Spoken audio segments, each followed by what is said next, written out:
सोचिए जरा, साल खत्म होने से ठीक पहले बॉलीवुड ऐसा धमाका कर देगा, ये शायद किसी ने नहीं सोचा था।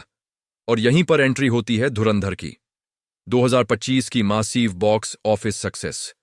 एक ऐसी फिल्म जिसने अपने कैरेक्टर्स, उनके ग्रे शेड्स और गानों से लोगों को हिलाकर रख दिया। यहां तक कि यह मूवी वहां भी चली जहां इसे चलना ही नहीं चाहिए था। तो अब अगर आपने धुरंधर देखी है, पसंद की है, तो दिल में एक सवाल तो जरूर उठा होगा, इसके पीछे की असली कहानी क्या है? कौन था असल जिंदगी का चौधरी असलम? रहमान डकैत असल में कौन था? और ये फसौला नाम में 9 क्यों वाला?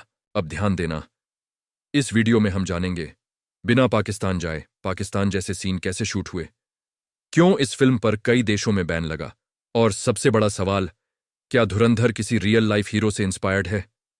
तो अब देर किस बात की, तो चलिए कहानी शुरू करते हैं।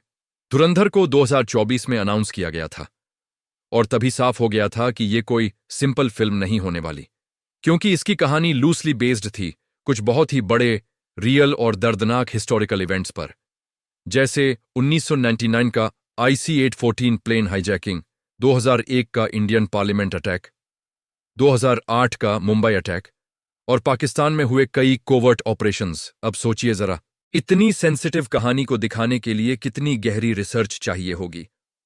और यहीं से एंट्री होती है आदित्य राज कौल की, जो जियोपॉलिटिकल और नेशनल सिक्योरिटी मामलों के एक्सपर्ट हैं।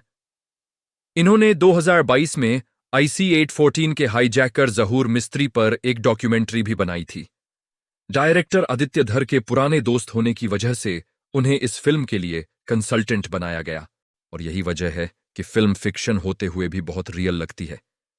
अब बात करते हैं रणवीर सिंह के कैरेक्टर की। मूवी में उनका रोल यूनिक है, इंटेंस है, लेकिन असल में वो हेविली इंस्पायर्ड है लेट मेजर मोहित शर्मा से, इंडियन आर्मी के पारा SF ऑफिसर। अब ध्यान देना, मेजर मोहित शर्मा अंडरकवर होकर कश्मीर में टेररिस्ट ऑर्गेनाइजेशंस के बीच घुसे थे और इंडियन आर्मी को मैसिव इंटेलिजेंस दी थी। मार्च 2009 कुपवारा डिस्ट्रिक्ट में एक ऑपरेशन के दौरान उन्होंने 4 मिलिटेंट्स को मार गिराया, 2 साथियों को बचाया और खुद शहीद हो गए। यहीं पर कहानी इमोशनल हो जाती है। अब जाहिर सी बात है, इतनी ब्रूटल और रॉ फिल्म में वायलेंस भी बहुत था, इसी वजह से इसे मिला एडल्ट्स ओनली सर्टिफिकेट। लेकिन शौक की बात यह है, फिर भी थिएटर्स हाउसफुल जा रहे थे। कई जगह शो बीच में रोकने पड़े क्योंकि लोग बच्चों को लेकर अंदर घुस गए थे। अब सोचिए जरा, कंटेंट कितना पावरफुल होगा जो रेटिंग के बाद भी लोग रुक नहीं पाए। अब आते हैं संजय दत्त और अक्षय खन्ना के किरदारों पर। संजय दत्त का रोल चौधरी असलम। ये इंस्पायर्ड था पाकिस्तान के real life police officer Mohammad Aslam Khan से, एक ऐसा ऑफिसर जो पूरे पाकिस्तान में एनकाउंटर स्पेशलिस्ट के नाम से जाना जाता था। और 9 अगस्त 2009 इन्हीं की टास्क फोर्स ने रहमान डकैत को एनकाउंटर में मार गिराया, जो रियल लाइफ में बेहद ब्रूटल गैंगस्टर था। लेकिन आयरनी देखिए, 2014 में कराची में चौधरी असलम खुद कार बॉम्बिंग में मारे गए। रिस्पॉन्सिबिलिटी ली तहरीक-ई-तालिबान ने। अब ध्यान देना, जब फिल्म में चौधरी असलम की एंट्री होती है, बैकग्राउंड में बजता है हवा हवा। ये गाना अपने आप में हिस्ट्री है। 1986 में पाकिस्तान से पॉपुलर हुआ, हसान जहांगीर ने गाया। फिर इंडिया में भी सुपरहिट हुआ। लेकिन असली ट्विस्ट ये है, इस गाने की रूट्स ईरान से हैं। 1970 में ईरानियन बैंड कुरोश यगमाई ने इसे हवार हवार के नाम से बनाया था। अब आते हैं फस नाइलास गाने पर। बहुत लोग सोचते हैं ये डिस्टेंस यानी फासला है, लेकिन नहीं, यहां 9 रिप्रेजेंट करता है अरबिक लेटर साद को, और इसका मतलब है fun, party, celebration, good vibes. अब सबसे बड़ा सवाल, पाकिस्तान इतना रियल कैसे दिखाया गया बिना पाकिस्तान जाए? तो सुनिए, मूवी पाकिस्तान में शूट नहीं हुई। ओरिजिनली प्लान था मुंबई में पूरा सेट बनाने का, लेकिन मॉनसून ने गेम पलट दिया।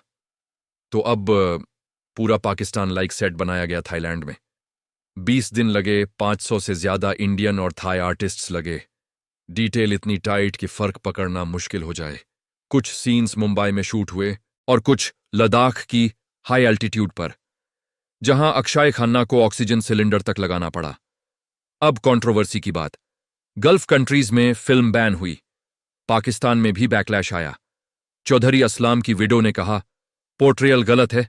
बलोच कम्युनिटी ने भी ऑब्जेक्शन उठाया। रिजल्ट, पाकिस्तान में ऑफिशियल रिलीज 0। लेकिन आयरनी यहीं खत्म नहीं होती। मूवी पायरेट होकर पाकिस्तान में लाखों बार देखी गई, अप्रॉक्स 20 लाख डाउनलोड्स। अब लेंथ की बात करें तो 214 मिनट्स लंबी है, लेकिन इंडिया की सबसे लंबी नहीं। ओरिजिनल कट लगभग 7 घंटे, इसीलिए कहानी को 2 हिस्सों में बांटा गया।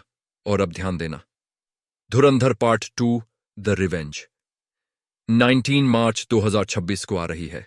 बॉक्स ऑफिस धुआंधार, budget 250-300 crore, collection 1143 crore world wide, India में अकेले 700 करोड़, नॉर्थ अमेरिका में पठान का रिकॉर्ड तोड़ा। अब सोचिए जरा, 5 दिसंबर 2025 को रिलीज होकर 2025 की हाईएस्ट इंडियन फिल्म। तो अब आपकी बारी है। आपको धुरंधर कैसी लगी? क्या ये सच में रियल लाइफ इंस्पायर्ड लगी या सिर्फ सिनेमैटिक ड्रामा? कमेंट्स में जरूर बताइएगा। और अगर वीडियो पसंद आई हो तो लाइक जरूर करना, चैनल नया हो तो सब्सक्राइब भी। मैं जल्दी मिलूंगा एक और नई कहानी के साथ। तब तक टेक केयर और प्लॉट कार्ड एंजॉय करते रहिए।